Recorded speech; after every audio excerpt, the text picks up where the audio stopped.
Louvado seja nosso Senhor Jesus Cristo. Antes de falarmos propriamente da liturgia, é bom a gente esclarecer alguns erros que, vez ou outra, se escuta por aí. Por exemplo, que os mortos estão dormindo, esperando o juízo final. Não é verdade. O evangelho que nós acabamos de ouvir deixa bem claro que aqueles que morreram não estão mortos, estão vivos. O nosso Deus não é o Deus dos mortos, o Deus de Abraão, o Deus de Isaac, o Deus de Jacó, não é Deus de morto, é Deus dos vivos. Vez ou outra alguém fala, como é que reza para morto? Eles estão esperando o juízo final. Aqueles que dizem isso é porque desconhecem as Sagradas Escrituras. Ou, quando muito, ficam presos aos textos que foram construídos antes do exílio da Babilônia. Depois do exílio da Babilônia, o conceito é totalmente outro acerca daqueles que morreram. Observem, por exemplo, o capítulo 19 do livro de Jó, quando ele mesmo diz, o versículo 25 seguinte: quando eu morrer, quando a minha pele for desfeita, os meus olhos verão a Deus, não os olhos dos outros, mas os meus olhos. Como é que eles estão dormindo? O capítulo 3, por exemplo, do livro da sabedoria, que não tem na Bíblia dos protestantes, diz: para aqueles que não têm fé, para aqueles que não acreditam, a morte parece ter sido uma tragédia, mas eles estão cheios de imortalidade. Queridos irmãos, o que diz, por exemplo, o capítulo 5 do livro do Apocalipse, versículo 8? Quando os santos estão lá diante de Deus, oferecendo, apresentando diante de Deus as preces do povo aqui nesse mundo. Leia o capítulo 5, versículo 8 do livro do Apocalipse, para ver se isso é uma verdade. Desconhecem as Sagradas Escrituras e por causa disso conseguem bromar muitos cristãos católicos que esse mês estamos encerrando hoje o mês da Bíblia, o último domingo do mês de setembro. Por quê? Porque católico, que deveria saber mais a Bíblia do que protestante, infelizmente tem a Bíblia apenas para enfeitar a estante lá na sua casa. Não tem a capacidade de meditar, de mergulhar nos textos e rezar como a igreja rezava cada texto das Sagradas Escrituras. E por isso, aqueles que tomaram a Bíblia da Igreja Católica fazem as suas interpretações gratuitas do modo que acham interessantes e que aprovem. Muito bem, então, este é o primeiro erro que nós encontramos dentro desse evangelho, dos quais a gente, vez ou outra, a gente escuta por aí. Segundo erro, dizer que céu e inferno não existem, ou que o céu e que o inferno são transitórios. Interessante que esse evangelho, toda vez que Jesus conta uma parábola, os evangelistas fazem questão de dizer: e Jesus disse uma parábola. No evangelho de hoje, parece que não é uma parábola. Jesus está contando que havia um homem rico que se vestia com roupas finíssimas, vestes elegantes, e este morreu, foi enterrado. E interessante que aqui deixa entender que o inferno não é uma ideia da cabeça da igreja na Idade Média, como dizem por aí. Olha, é para tentar causar em vocês um medo, por isso que a igreja fica inventando que céu existe, que inferno existe, que demônio existe. Tá bom, eu prefiro acreditar que existe. Se você não quer acreditar nisso, faça o que quiser da vida. Jesus deixa isso bem claro no Evangelho. O rico que foi para um lugar de tormento, nesse mundo era só curtição, era só balada, era só cachaçada, era só futebol, era só luxúria. Como apresenta a primeira leitura e o Evangelho, esse homem fazia festa todos os dias. Eu não sei onde é que arruma tanto dinheiro, seu diácono, para fazer festa. Entra ano, sai ano, a pessoa não muda. É aquela desgraça de sempre. Aqui eu não saio, daqui ninguém me tira. Agora, o que eu acho interessante é que quando esses desgraçados morrem, a primeira coisa que lembra é da igreja. E ai do padre se não for lá para pelo menos dizer uma palavrinha de conforto, de esperança, jogar uma aguinha na muleira do defunto e dizer e encomendar esse infeliz a Deus. Porque pensa que a vida é só festa, é só farra, é só curtição. A vida não é só isso não, queridos. A vida também é oração, é renúncia.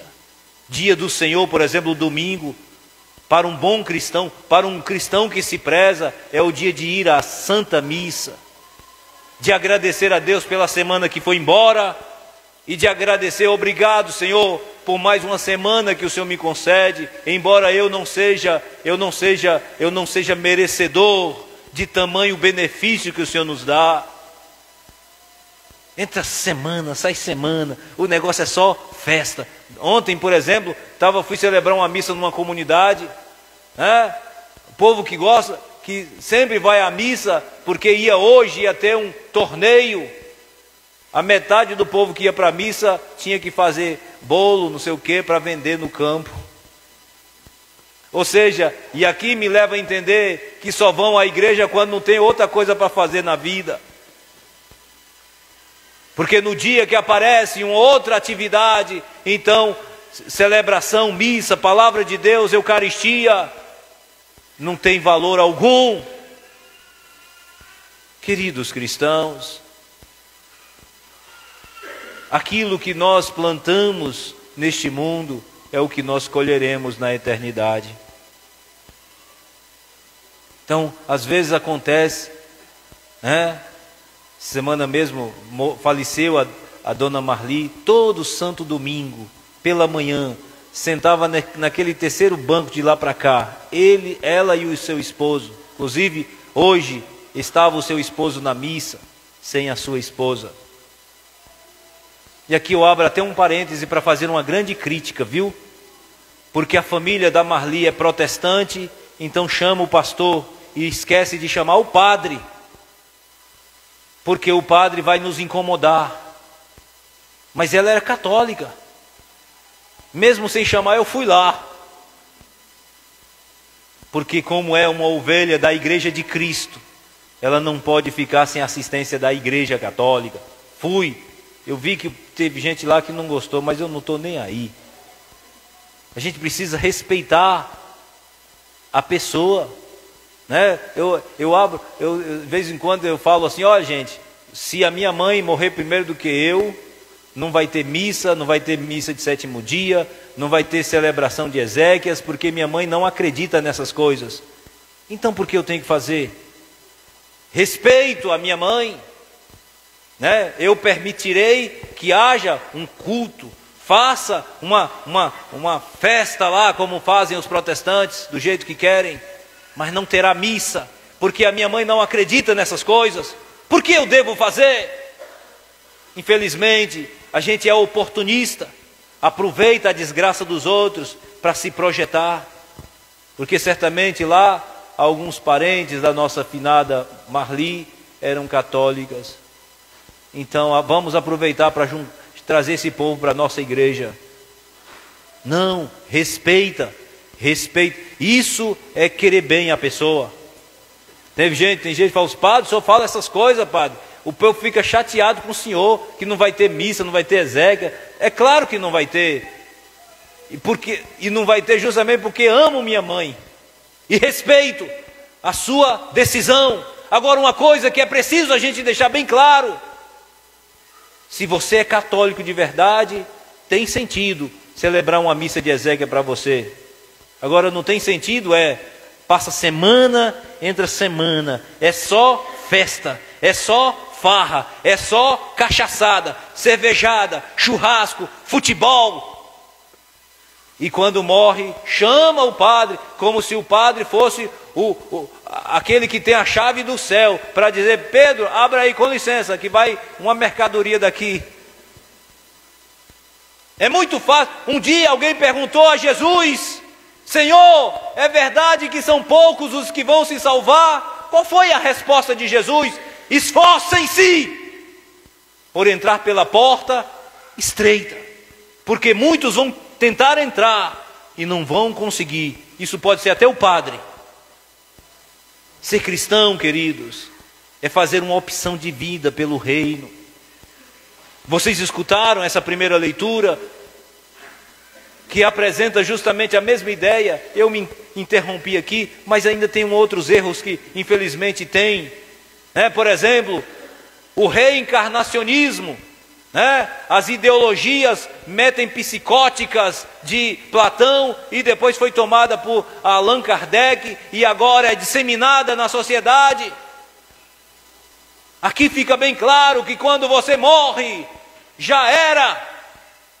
Não, padre, existe um tal de um karma, não sei como lá, a pessoa morre, aí depois volta, entra numa catenga, a sua alma vai se purificando até chegar o momento em que ela estiver pura. Isso não é conceito cristão, e nem nas Sagradas Escrituras dão margens para isso.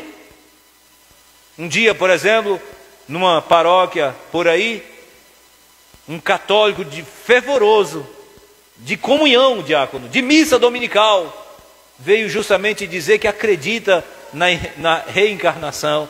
Eu falei: meu caro, você está muito longe de compreender a fé católica. Uma coisa é reencarnação, outra coisa é ressurreição. Leia o capítulo 9 da carta aos Hebreus, lá no versículo 27, quando você endurece os cambitos para esse mundo, imediatamente você se apresenta diante de Deus. Então não tem esse negócio de voltar mais, não. O tempo da escolha é agora. A opção pelo reino de Deus é aqui, queridos. Morreu, acabou-se. Aqueles que morreram na amizade com Deus, embora tenha algum estágio de purificação, esses vão para o purgatório. Leia o capítulo 3 da primeira carta aos Coríntios, versículo 15. Eles vão passar por um período de purificação. Agora, se morreu na inimizade com Deus, pode mandar rezar 50, 100 missas, 200 missas, pode mandar o padre jogar água benta no caixão, manda jogar um caldeirão de água, manda trazer a água da embasa todinha, a benze e joga em cima do defunto para ver se vai para o céu. Não é assim. A opção pelo reino, queridos, é hoje. Quando a igreja reza pelos falecidos, reza justamente por aqueles que morreram na amizade com Deus, mas que precisam de purificação. Aqueles que morreram na inimizade com Deus, esses não precisam colocar na intenção, porque não tem sentido. O capítulo 6 da carta aos Gálatas, versículo 7, deixa bem claro: aquilo que você planta é o que você vai colher. Então aqui fica bem claro, queridos, o profeta Amós, desde domingo passado, está chamando a atenção da sociedade da Samaria, falando para os comerciantes que adulteravam balança, que alteravam as medidas, que ficavam preocupados com a lua nova, quando é que essa lua vai passar para a gente vender nossa mercadoria, o sábado. Do outro lado, os políticos que enrolam o povo com dinheiro, com um par de sandálias. Esses estão aqui, nessa primeira leitura, vivendo no bem bom, lá nas suas camas de marfim, dormindo em camas boas, almofadas, comendo cordeiros do rebanho e novilhos do gado, escutando uma música tocada na harpa, enfim, bebendo um gole de vinho bom. Olha o que diz, olha como é que diz a primeira leitura: estes são os primeiros a entrar, esses estarão na primeira fila para descer o desterro. Está vendo? Porque só se preocupavam só em farra, em festa, não se preocupavam nem sequer com a ruína de José, um pobrezinho, um coitado que precisava de assistência. Por isso que Paulo, nessa segunda leitura, chama a atenção do seu filho na fé, Timóteo, que foi bispo em Éfeso. Olha, meu caro filho, tu que és um homem de Deus, foge das coisas perversas. Um homem que é de Deus, um bom cristão, foge daquilo que não nos leva para Deus. Seja que eu não sei, mas eu quero acreditar que São Paulo está chamando a atenção do seu filho Timóteo, porque ele poderia se perder na vida, porque ele era um representante na comunidade. E talvez os representantes correm o risco de se perderem justamente porque são beneficiados com alguma coisa, né? Então veja, procura a justiça, seja um homem piedoso, Timóteo, seja um homem de fé, combate o bom combate, conquiste a vida eterna, para a qual foste chamado. Oh, queridos, a vida do homem consiste justamente nisso, conquistar a vida eterna. Se a gente passar a vida toda nesse mundo só se preocupando em juntar, né, adquirir bens, e não se preocupar com a vida eterna, pode ter certeza que você cavou o seu próprio buraco e entrou dentro. A vida do homem não é só trabalho. Tem gente que entra domingo, sai domingo, não tem tempo nem de fazer o sinal da cruz, porque dorme, acorda sonhando com trabalho, com construção, com edifício, com eu tenho que ter, eu preciso comprar, eu preciso, e negligencia a sua alma, negligencia a sua vida para o céu. E quando morre, coitadinho, balbal, nem seu prestígio poderá lhe acompanhar. Um dia desse eu estava celebrando uma missa numa determinada comunidade, terminou a missa, aí alguém falou: padre, alguém falou alguma coisa para o senhor? Falei: não, porque, padre, lá em casa está uma briga dos infernos, padre, para dividir um pedaço de terreno que o papai deixou. Queridos, não brigue por causa dessas besteiras, não. Não queira passar a perna no seu irmão, porque a gente precisa ser ambicioso pelo reino de Deus. O Jesus, vocês escutaram nessa carta de Paulo aos Coríntios, capítulo 8, versículo 9, que o Senhor, ele se empobreceu, de rico se fez pobre, para nos fazer ricos para Deus. A maior riqueza que um ser humano pode ter nesse mundo é buscar conquistar a vida eterna. Porque se o homem, por isso que Jesus chamava a atenção assim, Lucas 9, 24, de que adianta o homem ganhar a vida inteira e perder a sua vida? Não fez nada. Então essa é a mensagem que a liturgia deste domingo quer chamar-nos a atenção, né? Manda Lázaro descer aqui para refrescar. O cabo vivia tão bem, agora está precisando só de um copinho d'água, né? Não, meu caro.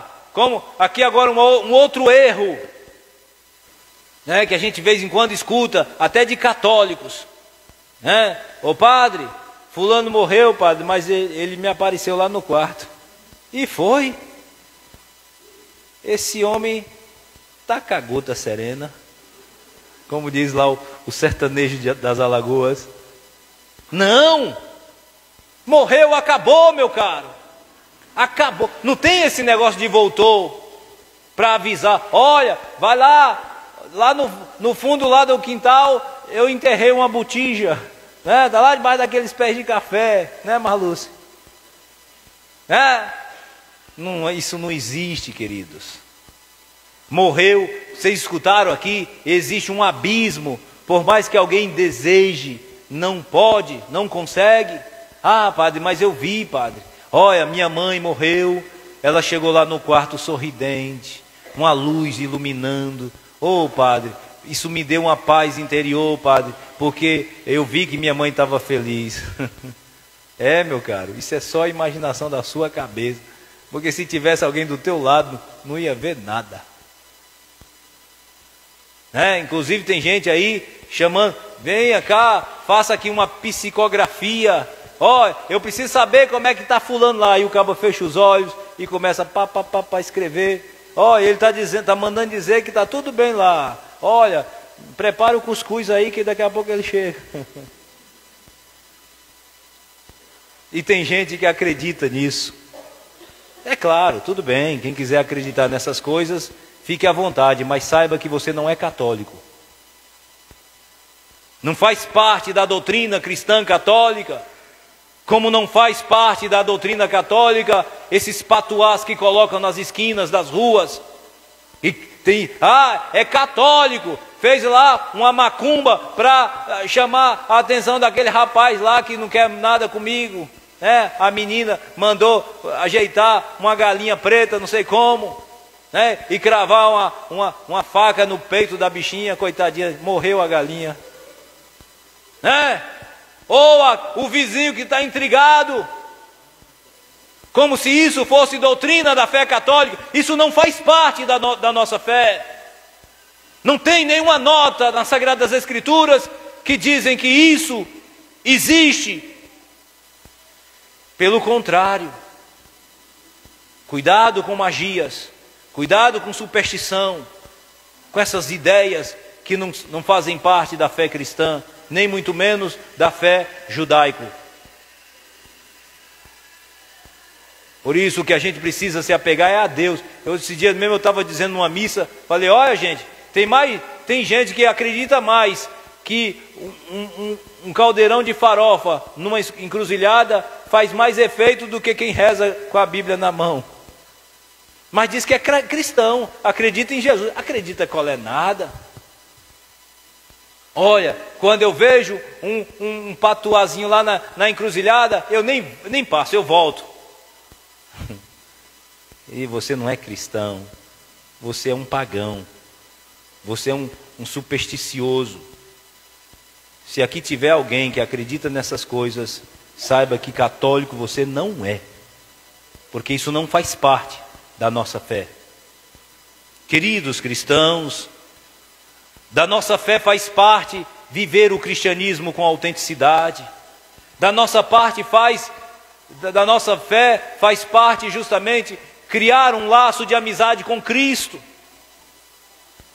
Ser um homem, uma mulher de Deus, amar os pobres, os necessitados, ajudar aquele que precisa do seu apoio. Isso sim é cristianismo. Agora ficar preso, se dobrar a camisa você vai ficar atrasado. Quantas vezes eu já fiz isso? Nunca surtiu nenhum efeito, Porque o padre usa essas camisas de manga longa e eu coloco uma camisa por dentro, para não suar muito a camisa que está por fora. Então o que acontece? Às vezes a camisa de manga longa é branca e a camisa que eu vou colocar por dentro, seu diácono, tem umas estampas. Sabe o que eu faço para não aparecer tanto? Eu coloco ao contrário. Nunca vi nada. Um dia ainda estava seminarista, fui fazer uma missão num povoado lá do Alto Sertão de Alagoas, lá na cidade de Pariconha. Fui dormir numa casa lá, disse que a filha da mulher lá da casa pegou uma camisa minha e levou não sei para onde. Parece que nunca fez efeito. Está vendo? É para dizer para todos nós, queridos, a fé, quem tem fé em Cristo, não fica preso a essas coisas. A nossa amizade por nosso Senhor Jesus Cristo tem que se estreitar cada vez mais. Ô padre, e com isso a gente não pode fazer uma festinha, um churrasquinho com os amigos? Pode, meu caro. Porque a dinâmica aqui não é isso. É porque tem gente que pensa que a vida é só isso. Pensa que a vida é só farra, é só festa. Não, queridos. A vida é também viver na graça do céu e buscar conquistar o tesouro imperecível. fazer como aquele homem garimpeiro que encontrou uma pedra de grande valor num campo. Mateus capítulo 13, versículo 44, diz que ele foi, vendeu tudo que possuía para adquirir aquele campo. Ou seja, colocar como prioridade da sua vida, da minha vida, o reino de Deus. O próprio Jesus dizia: buscai em primeiro lugar o reino de Deus e a sua justiça. Mateus 6:33. E as outras coisas virão por acréscimo. Ou São Paulo, na carta aos Colossenses 3, se ressuscitaste com Cristo, buscai as coisas do alto, onde está Cristo sentado à direita de Deus Pai. Nosso primeiro movimento, queridos, é fazer de tudo por conquistar esse tesouro eterno. É claro que não depende só dos nossos esforços, depende em primeiro lugar da graça de Deus e depois da nossa opção pelo reino. Então que essa liturgia de hoje nos faça voltar para casa pensando ao longo da semana: o que eu coloco como prioridade da minha vida? O que é prioridade da minha vida? É meu trabalho? Fique tranquilo, você vai perder um dia. É minha família? Se preocupe não, daqui a pouco a família se separa, né? A sua prioridade é o seu filho? Deixa ele crescer mais um pouquinho e você vai ver o que vai acontecer. Ele vai desaparecer na lapa do mundo. A sua prioridade é a sua beleza física? Se preocupe não, que o tempo ele se encarrega de deixar umas correias muito bonitas na sua face. Se preocupe não, tudo acaba. Só uma coisa que permanece é o projeto de Deus. E é isso que vale a pena colocar como prioridade da nossa vida. Possa fazer churrasco, possa jogar futebol no domingo, mas priorize também e sobretudo as coisas do céu. A Santa Missa, vá à missa. Aqui eu faço questão de celebrar 2 missas no domingo, né? Eu poderia dizer não, como aqui cabe, né, a turma de manhã e a turma da noite, então eu poderia celebrar só uma missa. Por que o padre celebra 2 missas? Para que alguém que não possa ir pela manhã, possa ir à noite, para não ficar sem a missa no domingo. Me esforço, até nas comunidades, para que alguém não reclame dizendo: o padre não quer celebrar mais missa na nossa comunidade. Se esforce também, vá para a missa na matriz. Eu não vejo aqui na paróquia do Bom Jesus tanta distância assim que alguém não possa ir à missa na matriz. Distante é 100 quilômetros, distante 200 quilômetros, como tem paróquias por aí, por esse Brasil, que tem missa uma vez por ano. Aqui a gente tem a oportunidade e muitas vezes não valoriza. Se preocupe não, um dia talvez, quem sabe, a gente vai desejar uma missa e não vai ter. Aproveite enquanto tiver e valorize aquilo que é essencial, porque aquilo que é essencial é invisível aos olhos. Aquilo que é essencial, já dizia Blaise Pascal, é invisível aos olhos. Busquemos, portanto, as coisas de Deus, porque no final da história, guarde essa última frase no seu coração: será a única coisa que vai valer a pena. Amém.